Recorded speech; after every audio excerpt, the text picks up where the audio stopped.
Ready for it. Let's dive into Atomic Habits, that roadmap for lasting change. We're going deep, way beyond just a book summary. It's really something how James Clear, the author, brings it all to life. His own story woven into these powerful concepts. Right. His story makes you stop and think. High school athlete, right on the verge of something great, and bam, brutal injury, multiple facial fractures, the works. Doctors even said, this is it. No more competitive sports. It makes you wonder, how do you even come back from that? Like, what's the secret? Intense training montage, maybe? Not quite. That's where Atomic Habits comes in. See, Clear didn't have this, overnight miracle. He rebuilt meticulously using tiny habits. Tiny habits, huh? Yeah, and get this, he became an academic All-American in college. Proof that even after a setback like that, small actions consistently can lead to huge comebacks. Okay, that's inspiring and all, but what's the magic formula? How do we bridge that gap between these tiny actions and reaching those big, audacious goals? Clear makes a compelling case. Lasting change isn't about this magic bullet. It's about mastering those small, almost mundane things we do every day. And he backs it up too. Scientific research, real-world examples, makes it feel very credible and, doable. That's what we're all about in this deep dive. We're not just skimming the surface. This is about giving you the tools to actually use these principles. Exactly. All right, enough teasing. The heart of it all is this framework. He calls them the 4 laws of behavior change. Almost deceptively simple. Make it obvious, make it attractive, make it easy, and make it satisfying. And that's the beauty of them, these fundamental levers that, if we understand and use them the right way, can change our habits. Yeah. All right, let's break down these 4 laws. They sound so simple when you put it like that, but I have a feeling there's a lot to unpack. First up, make it obvious. Seems pretty straightforward, right? You'd think so. But Clear really digs deep with this one. See, a lot of times we're just on autopilot, totally unaware of those little cues that trigger our habits. We've all been there. Right. And Clear emphasizes awareness with this exercise he calls the habits scorecard. Basically, you list every single action you take in a day. Good, bad, the whole shebang. It's about revealing those hidden patterns. You can't change what you don't acknowledge, right? Oh, I like that. It's like turning the lights on in a dark room. Exactly. Yeah. And he even talks about using this point and call method, like those Japanese train conductors. Super meticulous. Yep. Just by saying each action out loud, you break free from that mindless zone. Interesting. So once you've pinpointed those cues, what then? How do you actually use this obvious thing to your advantage? You strategically manipulate them. Yeah. Want to drink more water? Easy. Put a big, beautiful water bottle right on your desk where you can't miss it. Want to read more? Leave that book you're loving open on the couch, just begging you to pick it back up. So it's all about setting yourself up for success. Exactly. And speaking of which, our next law, make it attractive. This one highlights how much our social circles shape our behavior. We're not as independent as we like to think, are we? It's true. Who you surround yourself with matters. Absolutely. Remember that saying, monkey see, monkey do? Well, Clear uses this fascinating example. The Polgar sisters, 3 Hungarian girls, all raised to be chess prodigies. And their father, he didn't just encourage their interest, he built their entire world around chess. Chess books everywhere, portraits of grandmasters on the walls, constant practice. Might sound a bit extreme. Just a bit. But here's the thing. All 3 sisters earned the highest title of Grandmaster. Wow. So it goes to show, environment really is everything. Right. It's like if we surround ourselves with people who embody those habits we want, those behaviors, they become normal, appealing, and ultimately doable. It's not just peer pressure. It's about rewiring what we believe is possible. I love that.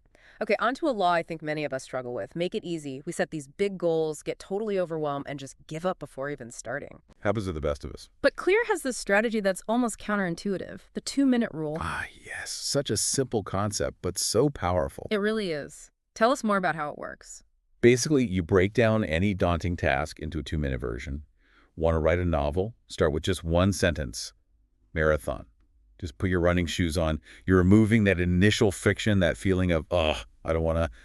Make it so easy you can't say no. It's like tricking your brain into taking action. In a way, yeah. And once you overcome that initial hurdle, you're way more likely to keep going. It's about momentum, one tiny step at a time. That's a game changer. Okay, last but not least, make it satisfying. This is a big one for me. It's hard when the rewards of good habits seem so far off. The age-old struggle, right? Instant gratification versus long-term gains. Exactly. So how do we make those positive actions feel good in the moment? Well, we have to get a bit clever because our brains are hardwired to want that immediate reward. Clear suggests finding ways to bake that instant gratification into our good habits. Think habit trackers to visually see your progress, a small treat after a workout, or even just taking a moment to savor that feeling of accomplishment when you finish a task.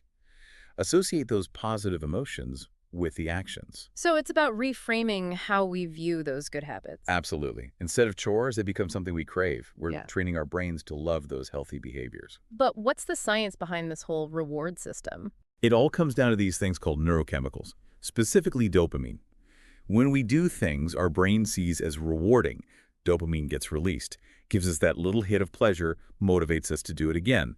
So by consciously connecting those good habits with pleasurable experiences, we're basically rewiring our brain's reward system.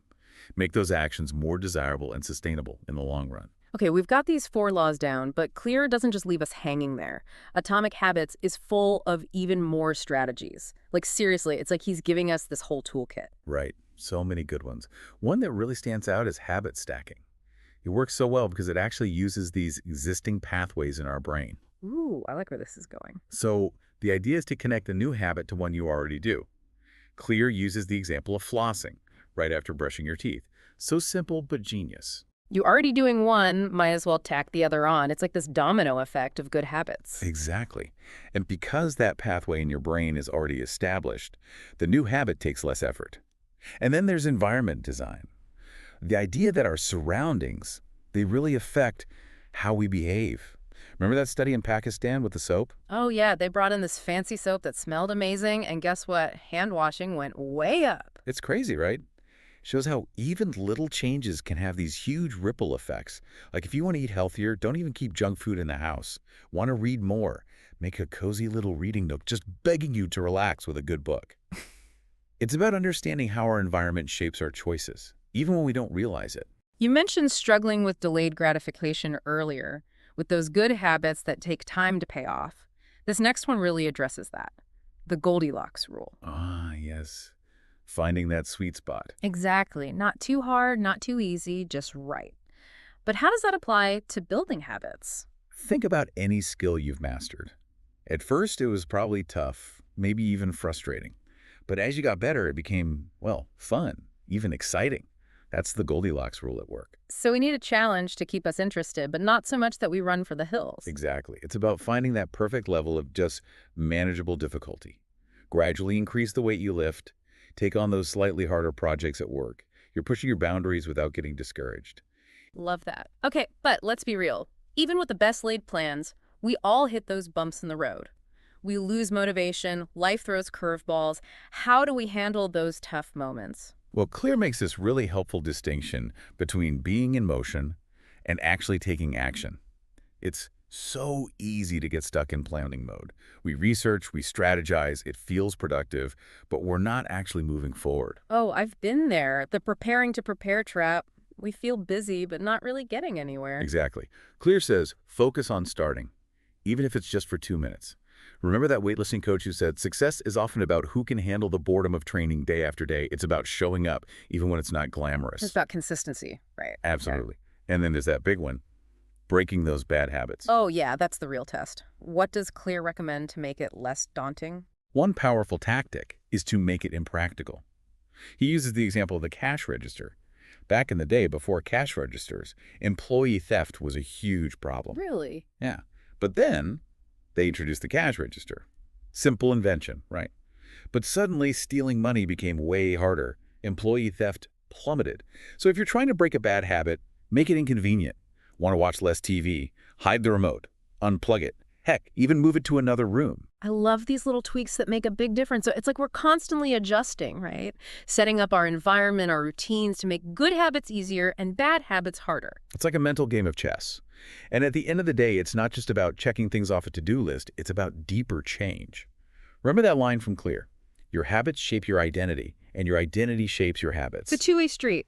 Exactly. So it's not enough to just want to lose weight. You have to become the type of person who prioritizes healthy eating, makes exercise a part of who they are. Wow. So much to think about.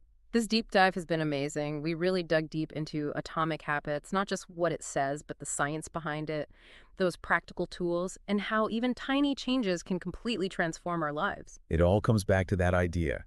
We're not at the mercy of our habits. We have the power to change them. We just have to understand the rules of the game. And with these tools Clear gives us, we can make those lasting changes one step at a time. I love that. So, as you go out there and put these ideas into practice, here's a thought provoking question. If your future self could look back on your life, what one small habit would they be most grateful you started today?